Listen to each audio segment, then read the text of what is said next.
Hello dear friends, you are welcome in RK Institute. I am Dr. RK Saini and today I am going to discuss optical isomerism. It is a part of stereoisomerism or space isomerism. Optical isomerism. तो सुनो देखो दोस्तों, ये जैसे कोई आपके पास में कंपाउंड है आपके पास में कोई ए जेड कंपाउंड है। इसके तीन ओरिएंटेशन पॉसिबल हैं। ध्यान से सुनो, स्पेस में तीन orientation, suppose orientation A, orientation B and orientation C. Orientation समझते हो ना, spatial arrangement, different spatial arrangement about stereogenic centre. अच्छा, अब क्या किया हमने, देखो एक बार ध्यान से, हमने इन तीनों में इनके सॉल्यूशन लिए और हमने plane of polarise light pass की। Plane of polarise part light pass की कंपाउंड ए के सॉल्यूशन में, तो इसने इसको क्लॉकवाइज रोटेट किया, clockwise. Similarly the solution of compound B rotate anti clockwise of the plane of polarise light, anti clockwise. And compound C, जब इसमें पास किया प्लेन ऑफ पोलराइज लाइट को, तो इसने कोई भी इफेक्ट नहीं डाला, यानी प्लेन ऑफ पोलराइज लाइट को रोटेट नहीं किया, neither clockwise nor anti clockwise. It means these orientations, these means orientation A, B, C have different behavior toward the plane of polarized light, and the compound या orientations which have different behavior toward the plane of polarized light are known as optical isomers. Therefore A, B and C are optical isomers of compound Z. Okay, अब first मैं आपको clear कर देता हूं what do means by plane of polarised light. देखिए, plane of ordinary जो light होती है, ये ऑर्डिनरी लाइट, इसके वाइब्रेशंस ऑल डायरेक्शन में डिस्ट्रीब्यूट होते हैं। ये वाइब्रेशन सभी डायरेक्शन में ओरिएंटेड होते हैं ऑर्डिनरी लाइट में। जब आप इस ऑर्डिनरी लाइट को निकोल प्रिज्म से, जब इस ऑर्डिनरी लाइट को निकोल प्रिज्म जो कि कैल्शियम कार्बोनेट का क्रिस्टल होता है, जिसको कहते हैं कैल्साइट, इससे बनाई जाती है। जब ऑर्डिनरी लाइट को निकोल प्रिज्म से पास किया जाता है, तो इस निकोल प्रिज्म की खास प्रॉपर्टी है कि इनके वाइब्रेशंस को जो सभी डायरेक्शन में थे, किसी एक डायरेक्शन में कर देती है। All vibrations are lie in the same one plane and as such type light is known as plane of polarised light, PPL, जिसको मैंने शॉर्ट में लिखा था। Such type light is known as plane of polarised light. क्या खास बात होती है कि इस लाइट के सभी वाइब्रेशंस एक ही किसी प्लेन में हो जाते हैं। तो ये कौन करता है, इसको निकोल प्रिज्म। अब हम क्या करते हैं, अभी आपको बता दिया कि इसको जो प्लेन ऑफ पोलराइज्ड लाइट है, ये कोई ऑर्गेनिक कंपाउंड था मेरे पास में, ये कोई क्या है कंपाउंड, उसका सॉल्यूशन ले रखा था इसमें, ठीक है ना। कंपाउंड का क्या ले रखा है, सॉल्यूशन पोलेरोमीटर में। इस एपरेटस को कहते हैं पोलेरीमीटर, जिससे ये पता चलता है एक्चुअल में कि ये compound plane of polarised light को क्लॉकवाइज रोटेट करता है, कितने डिग्री पर, एंटी क्लॉकवाइज करता है, क्या डिग्री पर, या हो सकता है कि ऑप्टिकली इनएक्टिव हो। तो क्या किया इसने, वो तीन कंडीशन बताई थी। इसमें कुछ कंपाउंड ऐसे थे, कुछ ओरिएंटेशंस ऐसे थे जितने प्लेन ऑफ पोलराइज्ड लाइट को रोटेट कर दिया क्लॉकवाइज, ठीक है, क्लॉकवाइज रोटेट किया। कुछ ऐसे कंपाउंड थे या ओरिएंटेशन थे जिन्होंने प्लेन ऑफ पोलराइज्ड लाइट को रोटेट किया एंटी क्लॉकवाइज, और कुछ इस तरह के थे जो इनएक्टिव थे toward the plane of polarised light. तो बात वही हो गई, द कंपाउंड या orientation which can rotate plane of polarized light may be clockwise or anti-clockwise are known as optically active. इनका क्या नाम है, optically active. And the compound which inert toward the plane of polarized light are known as optically inactive. All are known as space isomers, और आप बोल सकते हैं इनको are known as optical isomers. तो ये इस तरह से हमने आपको इनको बताया। अच्छा, जो प्लेन ऑफ पोलराइज्ड लाइट है, आप समझो देख ध्यान से, ये जो पोलेरोमीटर क्या है, एक एपरेटस, जिससे क्या मालूम किया जाता है कि किसी कंपाउंड की ऑप्टिकल एक्टिविटी को क्लियर कर दिया कि क्लॉकवाइज रोटेट करता है या एंटी क्लॉकवाइज, ठीक है। तो इससे हम मालूम कर लेते हैं किसी कंपाउंड का एंगल ऑफ रोटेशन। ये है observed angle of rotation.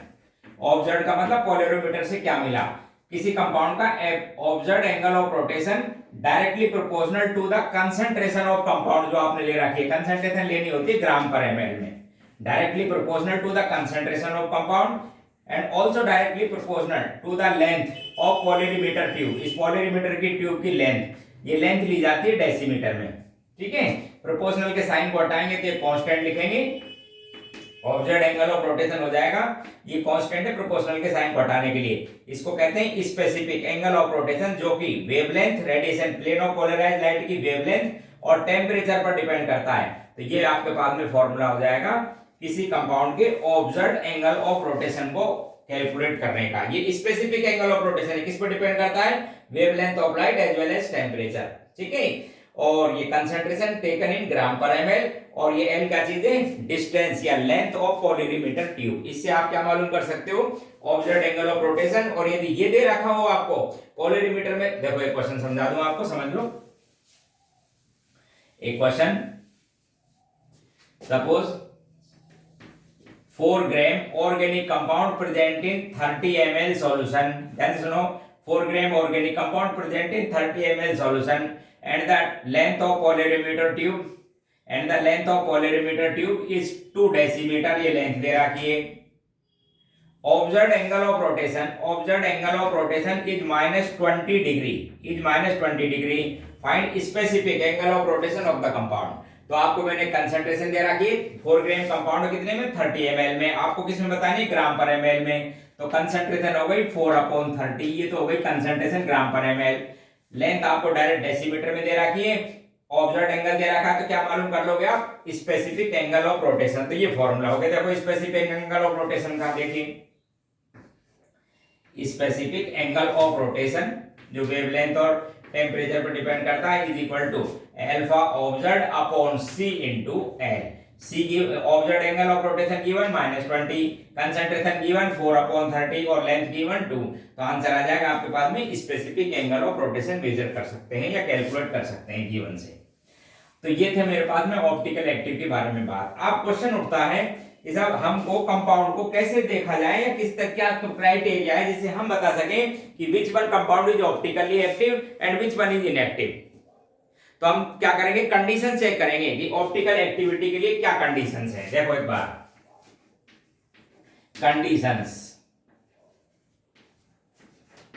For optical activity, for optically active compound की एक्टिव कंपाउंड की क्या कंडीशन है। देखो एक बार ध्यान से, सबसे पहले एक ही लाइन में यदि बात बोले तो no element of symmetry, no elements of symmetry. मतलब समझा दूं कि कंपाउंड में किसी भी तरह के सिमेट्रिकल एलिमेंट नहीं होने चाहिए। 3-4 तरह के सिमेट्रिकल एलिमेंट होते हैं, नेमली जैसे एक होता है प्लेन ऑफ सिमेट्री, एक एलिमेंट है प्लेन ऑफ सिमेट्री,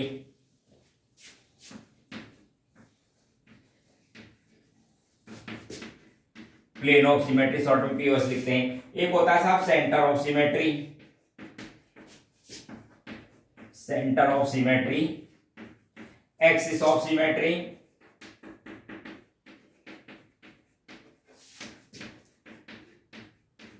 इसी तरह से और भी बहुत से होते हैं। एक होता है alternate axis of symmetry, alternate axis of symmetry, इस तरह के उस पे हैं, ठीक है। तो अब मैं क्या कह रहा हूं, यदि किसी कंपाउंड में नो एलिमेंट ऑफ सिमेट्री का मतलब है प्लेन ऑफ सिमेट्री नहीं हो, centre of symmetry, axis of symmetry, alternate axis of symmetry, इस तरह की कोई भी सिमेट्री नहीं हो, तो वो कंपाउंड क्या बोला जाएगा? Optically active. और ऐसे कंपाउंड को जिसके अंदर ये सिमेट्रिकल एलिमेंट नहीं मिलते, ऐसे कंपाउंड को बोलते हैं कायरल कंपाउंड। तो ये क्राइटेरिया हुआ आपके पास में, एक बार वापस सुन लो। कायरल भी कहते हैं, इसी तरह से एसिमेट्रिकल भी कहते हैं, एसिमेट्रिकल और डिसिमेट्रिकल,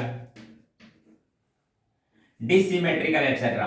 तो किसे कहते हैं? कायरल, एसिमेट्रिकल और dissymmetrical compound which does not possess element of symmetry like a plane of symmetry, center of symmetry, axis of symmetry as well as alternate axis of symmetry। मतलब ये हुआ कि जिस कंपाउंड में ये सिमेट्री नहीं पाई जाती वो कंपाउंड क्या बोला जाएगा? Chiral. And all chiral compounds are optically active, it means they can be rotate plane of polarised light into clockwise और इनटू एंटी क्लॉकवाइज डायरेक्शन। तो अब थोड़ा सा मैं आपको इनको समझा देता हूं कि तब ये क्या होती है plane of symmetry etcetera.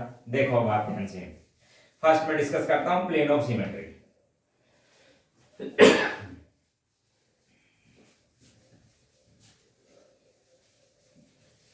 Plane of symmetry देखिए,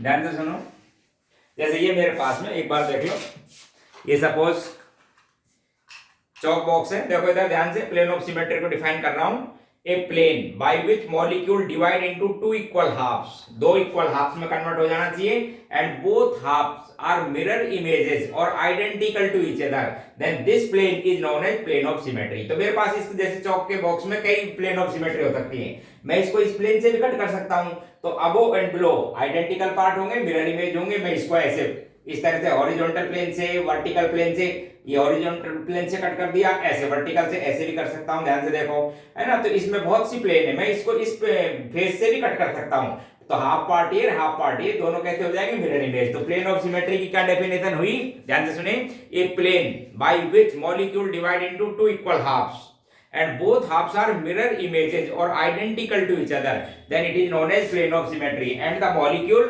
which possess plane of symmetry are optically inactive। जैसे देखो all planar molecule, for example planar molecules,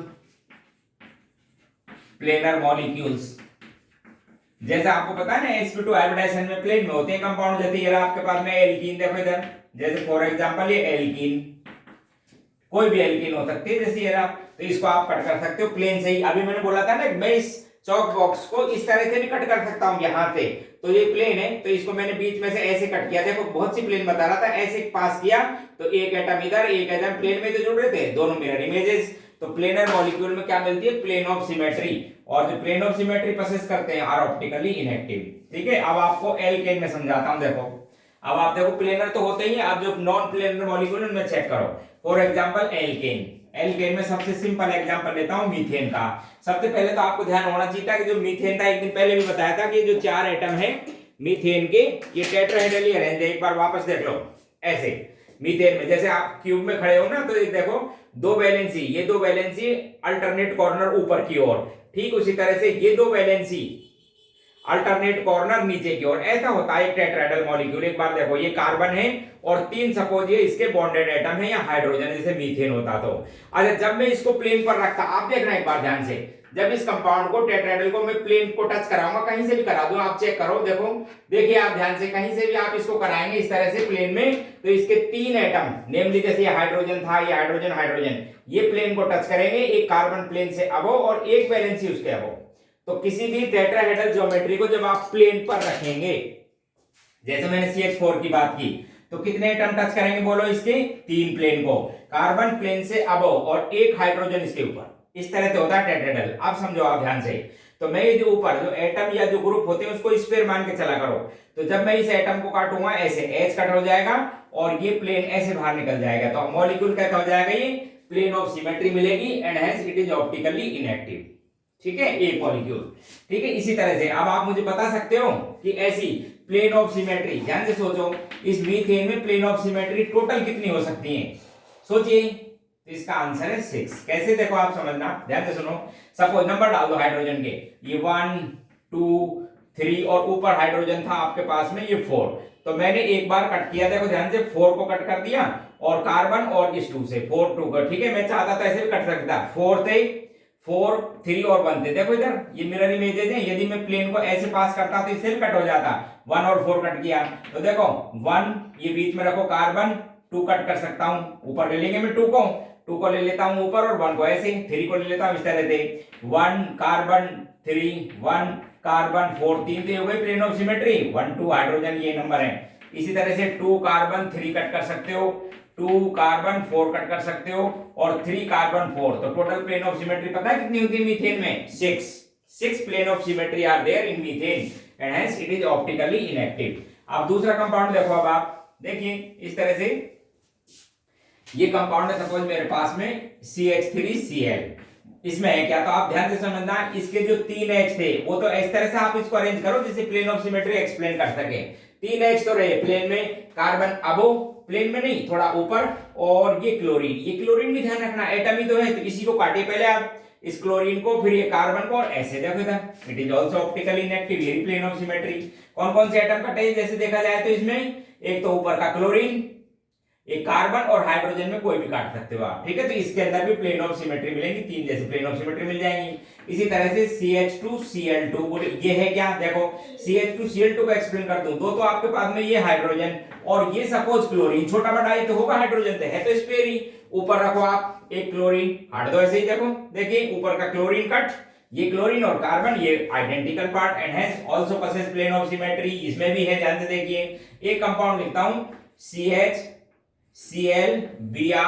इस बार मैंने क्या है, चारों एटम डिफरेंट लिए, एक हाइड्रोजन लिया, एक क्लोरीन, एक ब्रोमीन और एक आयोडीन। ध्यान से देखो, एक हाइड्रोजन, ये आपके पास में सपोज क्लोरीन, थोड़ा इसको क्लोरीन हाइड्रोजन बोल देता हूं, ये क्लोरीन है, ये कोई और है, और ये फोर्थ है। अब चारों वैलेंसी अलग अलग, ठीक है। अब मैं जब इस प्लेन से कट करूंगा तो सपोज ये प्लेन से कट किया तो ये दो तो कट जाएंगे और कार्बन हो जाएगा, लेकिन ये मिरर इमेज नहीं होगा, तो ऐसे कंपाउंड को कहते हैं कायरल। तो आप ध्यान से सुन लो, tetrahedral molecule in which all four valencies of carbon satisfied with different atom और group, तो एक मैंने लिखा था हाइड्रोजन, एक लिखा ब्रोमीन, एक लिखा था आयोडीन और एक लिखा था chlorine. all four valencies of a carbon satisfied by different atom or group, then such type carbon are known as chiral carbon, are known as chiral carbon, and the compound which possess only one chiral carbon, केवल एक ही बात बोल रहा हूं, then they are optically active, ये condition. यदि किसी compound में कायरल कार्बन, क्या किसे कहते हैं, इसकी चारों वैलेंसी डिफरेंट एटम और ग्रुप से सेटिस्फाइड हो, उसे कायरल कहते हैं। यदि किसी कंपाउंड में एक कायरल सेंटर है या कायरल कार्बन है तो कंपाउंड ऑप्टिकली एक्टिव होगा, और ऑप्टिकल एक्टिव कंपाउंड के दो आइसोमर्स होते हैं, जिसको एक को कहते हैं डेक्स्ट्रोरोटेटरी, दूसरे को कहते हैं लीवोरोटेटरी। आप देखो एक बार ध्यान से इसको समझिए, प्लेन ऑफ सिमेट्री एक्सप्लेन कर रहा था, ये कार्बन जैसे यही सपोज मेरे पास है, तो ये इसकी मिरर इमेज देखो इस तरह से दिखाई देता है आपको, ये Br ऐसे, इधर लगता आयोडीन, ये आपको Cl और ये H, ये क्या है, इसकी मिरर इमेज। ध्यान से देखो, ये मिरर लगा रखा है, इसकी मिरर इमेज, ये मिरर इमेज है तो मिरर इमेज, लेकिन नॉन सुपर इम्पोजेबल, मैं इस मिरर इमेज को सुपर इम्पोज नहीं कर सकता सेकंड पे। आप ध्यान से सुन लो, एक compound which are optically active whose mirror images are known as enantiomers and non superimposable, तो इनको क्या कहते हैं, enantiomers। एक बार आप देखो एक टर्म आ गई एनेंथियोमर, किसका मतलब है, कंपाउंड जिसके ऑप्टिकली एक्टिव कंपाउंड जो एक दूसरे की मिरर इमेज होते हैं, नॉन सुपर इम्पोजेबल होते हैं, उनको क्या कहते हैं, एनेंथियोमर्स कहते हैं। उनमें से कोई एक फॉर्म डेक्स्ट्रोरोटेटरी होगी, यानी प्लेन ऑफ पोलराइज्ड लाइट को क्लॉकवाइज रोटेट करेगी। पोलेरोमीटर से जब आप एंगल मालूम करोगे तो इसका ऑब्जर्व्ड एंगल आपको किसमें मिलेगा, पॉजिटिव साइन के साथ, +52 है इस तरह से। अच्छा दूसरी, आप जब ये डेक्स्ट्रोरोटेटरी, तो इसकी जो दूसरी मिरर इमेज होगी वो कौन सी होगी, लीवोरोटेटरी। इसका स्पेसिफिक एंगल या ऑब्जर्व्ड जो एंगल है, स्पेसिफिक या ऑब्जर्व्ड जो एंगल है वो same magnitude with opposite sign, तो लीवोरोटेटरी का मिलता है नेगेटिव में और डेक्स्ट्रोरोटेटरी का पॉजिटिव में। आप ध्यान रखना कि कंपाउंड को आप देख के नहीं बता सकते कि ये प्लेन ऑफ पोलराइज्ड लाइट को क्लॉकवाइज रोटेट करेगा या एंटी क्लॉकवाइज। कैसे मेजर करते हैं, बाय एक्सपेरिमेंट। क्या कहते हैं एक्सपेरिमेंट, एपरेटस को पोलेरीमीटर। क्लियर हो गया ना। तो जो एनेंशियोमर्स है, डेफिनेशन दोबारा, मिरर इमेजेस होते हैं, ऑप्टिकली एक्टिव होते हैं, नॉन सुपर इम्पोजेबल होते हैं, उनका angle of rotation equal magnitude के साथ होता है with opposite in sign. Clear, ऐसे को कहते हैं अपन एनेंशियोमर्स। और सुनो कुछ टर्म देखो, और कुछ टर्म सुनिए। एक होता है आपके पास में मीजो कंपाउंड, एक है मीजो कंपाउंड। एक कंपाउंड सुनो आप, मीजो कंपाउंड की डेफिनेशन है कि compound which possess more than one chiral carbon. जैसे ये टार्टरिक एसिड है, मीजो फॉर्म में लिख रखा है मैंने, देखो इधर ध्यान से, ये टार्टरिक एसिड, इसके अंदर कंपाउंड कायरल सेंटर दो है, ये भी डिफरेंट वैलेंसी, ध्यान दो, ये भी कायरल कार्बन, ये भी कायरल कार्बन, लेकिन क्या है इसके अंदर, प्लेन ऑफ सिमेट्री। तो जब मॉलिक्यूल के अंदर एक से ज्यादा कायरल सेंटर हो और प्लेन ऑफ सिमेट्री हो तो ऐसे मॉलिक्यूल ऑप्टिकली इनएक्टिव होते हैं, क्योंकि उसका half part clockwise and half part कैसा रहता है, एंटी क्लॉकवाइज। तो इसको कहते हैं इंटरनल कंपनसेशन। इंटरनल कंपनसेशन समझ गए कि ओवरऑल मॉलिक्यूल, ये भी ऑप्टिकली एक्टिव था सेंटर, ये भी था, लेकिन एक ही कंपाउंड में है दोनों, तो एक दूसरे को कंपनसेट कर देते हैं, एंड एज ओवरऑल मॉलिक्यूल क्या बोला जाता है, मीजो। जैसे ये मीजो टार्टरिक एसिड है, ठीक है। अब आप देखो इनका एब्सोल्यूट कॉन्फ़िगरेशन देखो ऑप्टिकली एक्टिव कंपाउंड का। अब सबसे पहले आपको बताता हूं फिशर प्रोजेक्शन फॉर्मूला। सबसे पहले Fisher projection formula.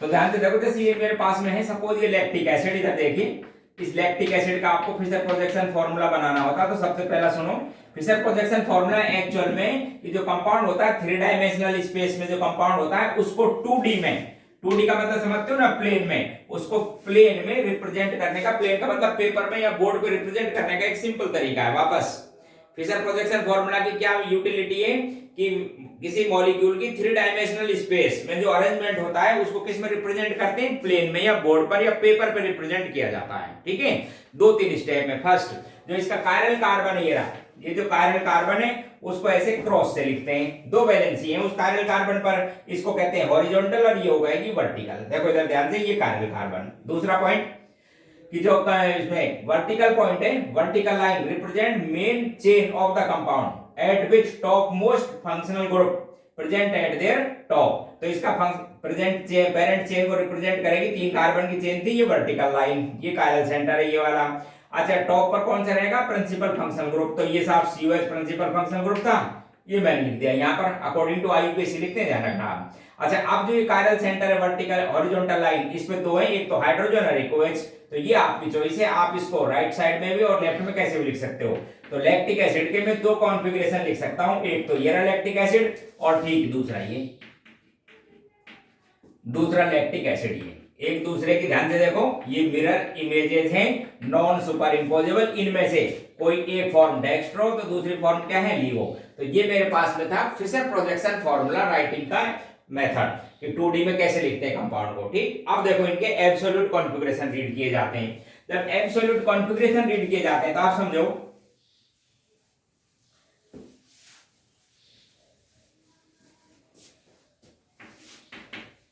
Absolute configuration of compound.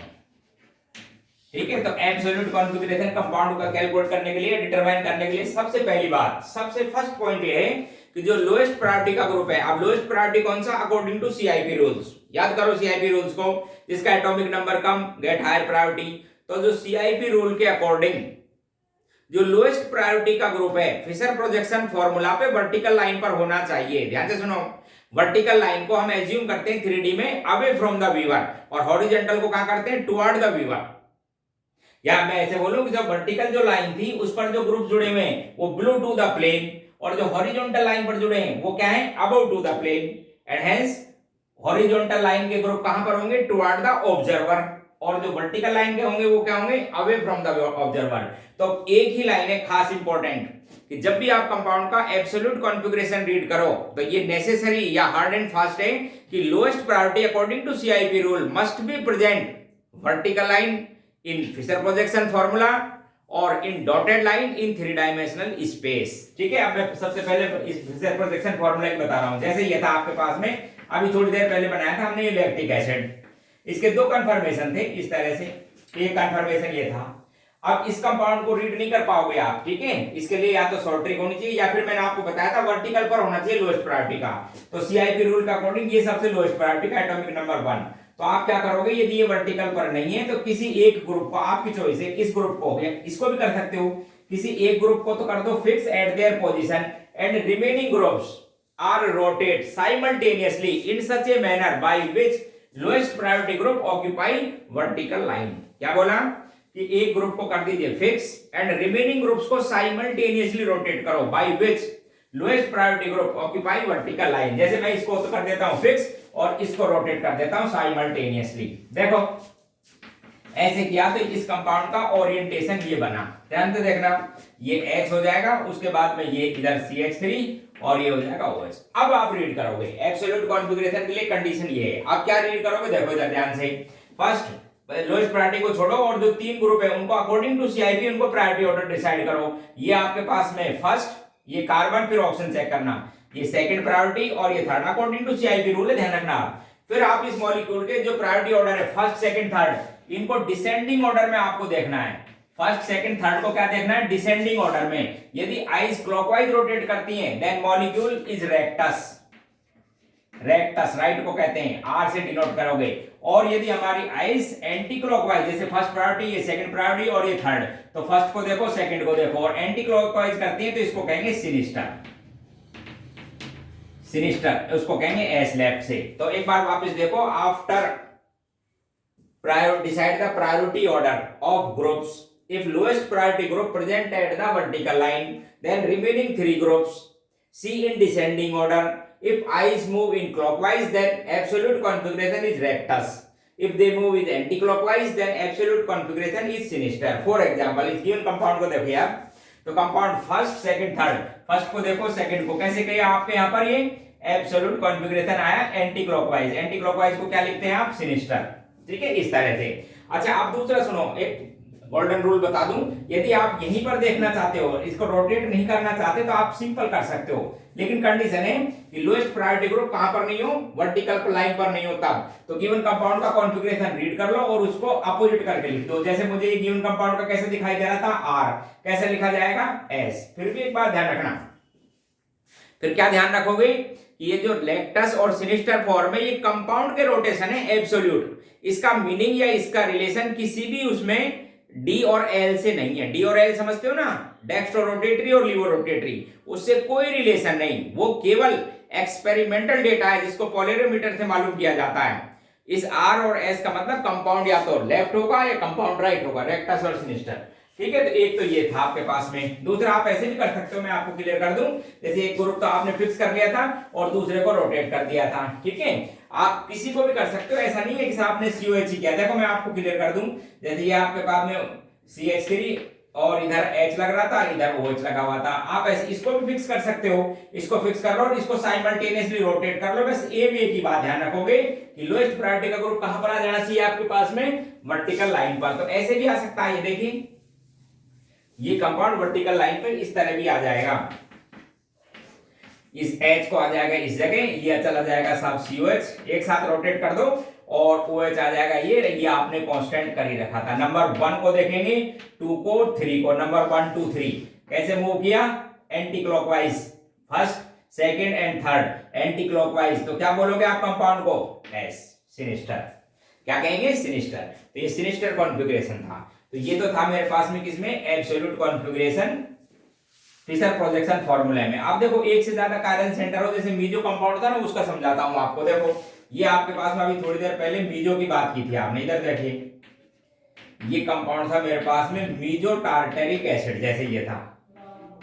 ठीक है, इसमें भी प्लेन ऑफ सिमेट्री थी ना। अब आप देखो एक बार ध्यान से, प्रायोरिटी ऑर्डर यहीं भी चेक कर सकते हो वैसे, हालांकि हॉरिजॉन्टल लाइन पे, इसलिए अपोजिट करके रीड करेंगे। तो मैं कॉन्फ़िगरेशन रीड करता हूं, ये नंबर 1, इसके बाद में ये कार्बन, उस पे ऑक्सीजन, ऑक्सीजन, ये कार्बन, फिर उसके बाद ऑक्सीजन, फिर कार्बन, तो ये आ जाएगा सेकंड और ये आएगा थर्ड।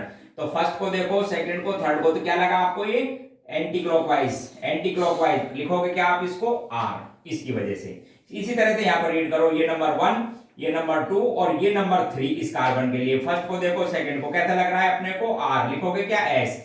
तो मीजो कंपाउंड में भी एक बात ध्यान रखो, प्लेन ऑफ सिमेट्री है, इसलिए इंटरनल कंपनसेशन बताया था ना कि हाफ पार्ट उसका रेक्टस और हाफ पार्ट कैसा था, sinister, and hence overall molecule कैसा हो जाएगा, ऑप्टिकली इनएक्टिव। इस तरह से रीड किए जाते हैं फिशर प्रोजेक्शन फार्मूला में एब्सोल्यूट कॉन्फ़िगरेशन। हाँ, यदि 3D में दे रखा हो मॉलिक्यूल तो कैसे रीड करेंगे, पहले तो आपको 3 डायमेंशनल बनाना समझा दूं। देखो इधर देखिए, देखो सबसे पहले ये मेरे पास में फिशर प्रोजेक्शन फार्मूला का कोई एक कॉन्फ़िगरेशन था, इसी को ले लेता हूं। बोले साहब ये मेरे पास में लैक्टिक एसिड है। ठीक, कॉन्फ़िगरेशन रीड करके समझा देता हूं जिससे कहीं कंफ्यूजन नहीं हो। नंबर 1, ये नंबर 2 और नंबर 3, फर्स्ट सेकंड थर्ड को देखोगे तो क्या लग रहा था अपने को, ये एस, लिखोगे क्या इस पर, आर, किसकी वजह से, because lowest priority group H does not present at the vertical line या away from the viewer and hence exact configuration is reverse of the observed configuration. आपने आर एस किया था ना, इसको लिखा था मैंने आर। अब इसको कैसे बनाया जाता है वो सुन लो। ये जो आपके पास में हॉरिजॉन्टल लाइन पर ग्रुप है, हॉरिजॉन्टल लाइन पर ग्रुप है, इनको 3D में एक को लिखा जाता है, ये कहां पर है वैसे एक्चुअल में, horizontal line above to the plane. जब आप इसको 3D में लिखेंगे, 3D में इन दोनों को तो लिखा जाता है प्लेन में, सिंपल वैलेंसी, जैसे ये लिख दिया मैंने COH, दो तरह के फॉर्मूले वेज डैश में, जो नॉर्मल वैलेंसी से लिखे जाते हैं उनको तो कहते हैं प्लेन में। अच्छा, अब जब ये OH से राइट में, तो इस OH को राइट वाले को तो रहने दो डॉटेड लाइन पर, और जब इस लेफ्ट को राइट में ले जाओगे तो इसको कर दो थिक लाइन से, ऐसे। यानी जिस ग्रुप को आप चेंज करोगे उसको अबव, उसको रहेगा ऊपर, और जो दूसरा ग्रुप था वो चला जाएगा प्लेन के नीचे। तो ये बोला जाता है फ्लैंक वेज फॉर्मूला, या इसको क्या कह देते हैं, वेज बेस फॉर्मूला। आप जब रीड करेंगे तो वो है नहीं आपके पास में, लोएस्ट प्रायोरिटी का ग्रुप उस पे होना चाहिए डॉटेड लाइन पर, अवे फ्रॉम द वीवर। तो इसके भी या तो फिर गोल्डन रूल यूज किया करो, या फिर एग्जैक्ट पॉइंट ये है कि इसको तो कर दो कांस्टेंट और इसको साइमल्टेनियसली रोटेट कर दीजिए, जिससे लोएस्ट प्रायोरिटी का कहां पर आ जाए, डॉटेड लाइन पर। तो मैं कर रहा हूं, देखो आपको 3D में भी ठीक है। तो इस वैलेंसी पर H चला जाएगा डॉटेड लाइन पर, H OH आ जाएगा इस CH3 की जगह, और ये CH3 आ जाएगा इस H की जगह। ये लो, अब आप इसका रीड करो एक्चुअल में, नंबर 1, नंबर 2 और नंबर 3, 1 2 3 कैसा लग रहा है अपने को, R, तो R ही था देखो ओरिजिनल मॉलिक्यूल में, ठीक है, एक तरीका। दूसरा आप चाहो तो ऐसे भी कर सकते हो कि ये जो आपके पास में हॉरिजॉन्टल लाइन पर ग्रुप है ना, इनको किसी एक को, जैसे मैंने यहाँ पर क्या किया, इस H को शिफ्ट किया, तो H तो रहा ऊपर, तो इसको तो लिखो सॉलिड बेस से, और जो यहाँ पर OH था वो चला गया प्लेन के पीछे, इसको डॉटेड लाइन से। आप इसका रिवर्स भी लिख सकते हो, तब भी कोई फर्क नहीं पड़ेगा, कॉन्फ़िगरेशन सेम। जैसे देखिए कॉन्फ़िगरेशन सेम, तो आप क्या करो, इस H को तो रखो यहीं पर और OH को इधर से लेकर आएंगे, तो ये दो ग्रुप तो आप इसी तरह से फिक्स रहेंगे, जो कि प्लेन में लिखे जाएंगे। कायरल सेंटर था ये CH3, OH को जब इधर लेकर आओगे तो OH तो हो जाएगा सॉलिड बेस पर, OH ग्रुप तो किसको हो गया, सॉलिड पर, और H कहां चला गया, डॉटेड लाइन पर। आप OH लोग कैसे भी लिख दो, क्योंकि दिखाई तो देगा नहीं आपको, बस आप डायरेक्ट रीड कर लो, नंबर 1, नंबर 2 और नंबर 3। फर्स्ट देखा, सेकंड कैसा लग रहा था, रेक्टस, राइट हैंड साइड, तो आप बोलेंगे रेक्टस। तो ये फिशर प्रोजेक्शन फार्मूला के एब्सोल्यूट कॉन्फ़िगरेशन थे। फिशर को 3D में कैसे कन्वर्ट किया जाता है उसके कन्वर्जन थे। ध्यान रखना, कुछ नहीं करना पड़ता है, बस कायरल सेंटर के जो हॉरिजॉन्टल लाइन पर ग्रुप हैं उनमें से एक को रख देंगे फिक्स और दूसरे को शिफ्ट करेंगे। यदि राइट को इधर करेंगे, जिसको शिफ्ट करेंगे ना उसको डॉट से, डार्क लाइन से, और जिधर होगा वो जो रिमेनिंग ग्रुप्स है आपके पास में वो डॉटेड लाइन पर चला जाएगा। फिर रीड कर लेना। रीड करने का एक ही मेथड है कि लोएस्ट प्रायोरिटी का ग्रुप कहां होना चाहिए, अवे फ्रॉम द वीवर, ठीक है। तो ये मेरे पास में था प्लेन ऑफ सिमेट्री से रिलेटेड और कायरल सेंटर और फिशर प्रोजेक्शन फार्मूला। आगे इसमें कुछ और रिलेटेड टर्म है वो मैं आपको समझा देता हूं। एक टर्म आती है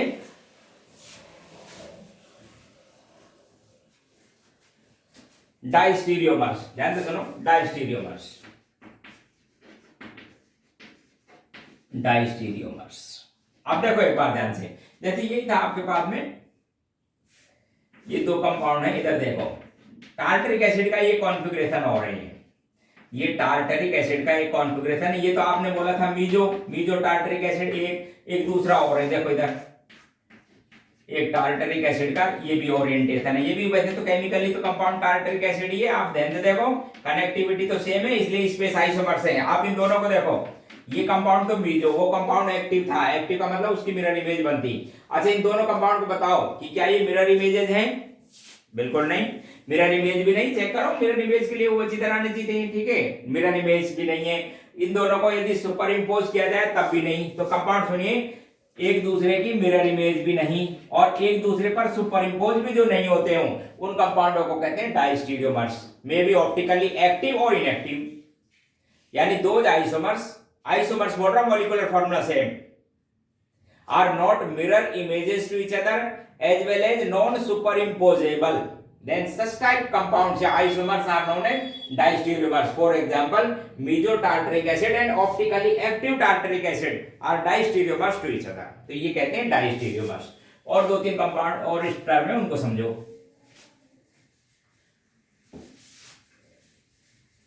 एक आता है एपीमर्स,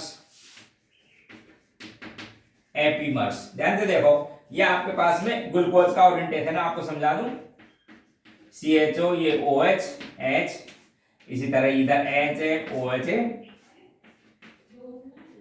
ये सब आपके पास में ग्लूकोज है, 1 2 3 4 5 और ये 6 पर लगा हुआ है CH2OH। इसमें भी देखो मैं आपको बता दूं, इसमें भी रिलेटिव कॉन्फ़िगरेशन में डी लिखा जाता है, उसको समझाता हूं। ये डी ग्लूकोज है, ऑप्टिकली एक्टिव है, प्लेन ऑफ पोलराइज्ड लाइट को क्लॉकवाइज रोटेट करते हैं इसलिए प्लस, ये इसका रिलेटिव कॉन्फ़िगरेशन है, बताऊंगा ये किसके रेस्पेक्ट में। ये ग्लूकोज, ठीक है। अब सुनो देख ध्यान से, ये नंबर 1 2 3 और 4, इस 4 कार्बन पर ये जो ओरिएंटेशन है ये क्या है, अलग है। ध्यान से देखो, तो इस आइसोमर को क्या बोलेंगे वो सुनना। बाकी सेम, बाकी अरेंजमेंट बिल्कुल सभी सेम है, बस 4th कार्बन पर अरेंजमेंट में अंतर है। ये H, ये इसका OH, देखो 4th कार्बन पर ये OH राइट हैंड साइड में था, अब हो जाता है ये लेफ्ट हैंड साइड में। बाकी ओरिएंटेशन सेम। इसको कहते हैं गैलेक्टोज। डी वही पॉजिटिव प्लेन ऑफ पोलराइज को रोटेट करता है क्लॉकवाइज में, इसका नाम है गैलेक्टोज। आप समझो, दो आइसोमर्स है तो डायस्टेरियोमर्स ही। डायस्टेरियोमर्स किसे कहते हैं, न तो मिरर इमेज और ना ही सुपर इम्पोजेबल। लेकिन इनमें क्या खास बात है, किसी एक कायरल सेंटर पर, इसमें 4 कायरल कार्बन है 1 2 3 एंड 4, समझ गए। किसी एक कायरल कार्बन पर या कायरल कार्बन पर जब कंपाउंडों के डिफरेंट ओरिएंटेशंस हो, डिफरेंट ओरिएंटेशंस हो, तो उनको कहते हैं एपीमर्स। कहां पर होने चाहिए, एक किसी कार्बन पर, कोई भी हो सकता है वो कार्बन पर, different orientation, then these isomers are known as epimers. एक और आती है रिलेटेड टर्म एनोमर्स। देखो ऐसी छोटी छोटी टर्म है एनोमर्स, एनोमर्स। अब ध्यान से सुन लो, ये क्या है एक्चुअल में, जो ये कार्बोनिल कंपाउंड्स होते हैं एल्डिहाइड कीटोन और एल्कोहल जब आपस में रिएक्शन करते हैं तो यहाँ पर क्या एक हेमी एसिटल बनता है।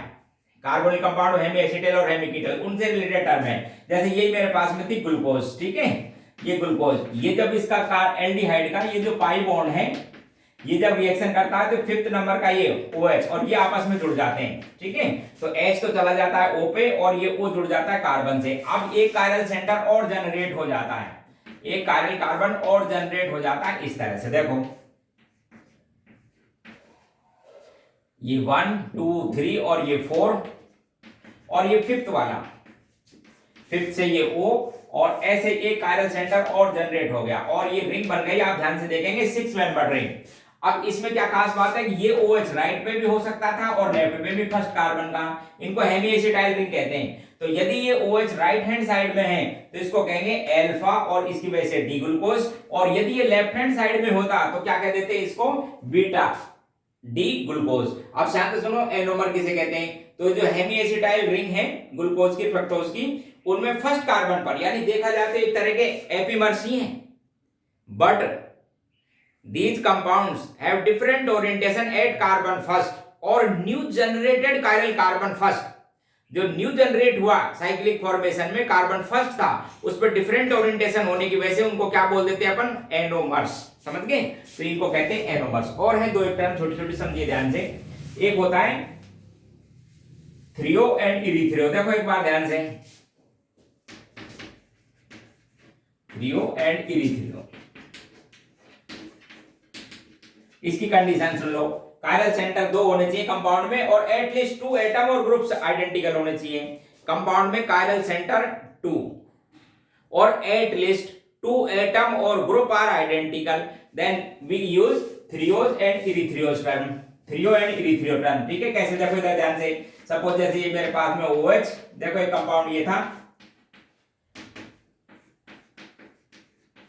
कितने कायरल सेंटर, 2, डिफरेंट आइडेंटिकल, कम से कम 2 तो होने चाहिए, ज्यादा कितना हो आइडेंटिकल, ठीक है। यदि दोनों सिमिलर ग्रुप और एटम एक ही साइड हो, एक साइड वन किरल सेंटर के सेम साइड में हो तो आप बोलेंगे इरिथ्रो। और यदि ये डिफरेंट साइड हो, जैसे मैं इसको ऐसे भी तो लिख सकता था, इधर देखो, और जब ये डिफरेंट साइड हो तब कहते हैं threo. 2 chiral center, at least 2 atom or group are identical. If both identical group present in same side to the chiral center, then compound is known as erythro. If they present in opposite side, then it is known as thrio. तो ये कुछ isomeric term थी आपके पास में optical activity से related, ठीक है। देखते रहा करो और अगली क्लास में और आपको समझाएंगे प्लेन ऑफ सिमेट्री के रेस्पेक्ट में अंदर एग्जांपल्स देंगे, सेंटर ऑफ सिमेट्री समझाएंगे, axis of symmetry, alternate axis of symmetry, और फिर इसका कंप्लीट करेंगे ऑप्टिकल आइसोमेरिज्म को। Okay, thanks.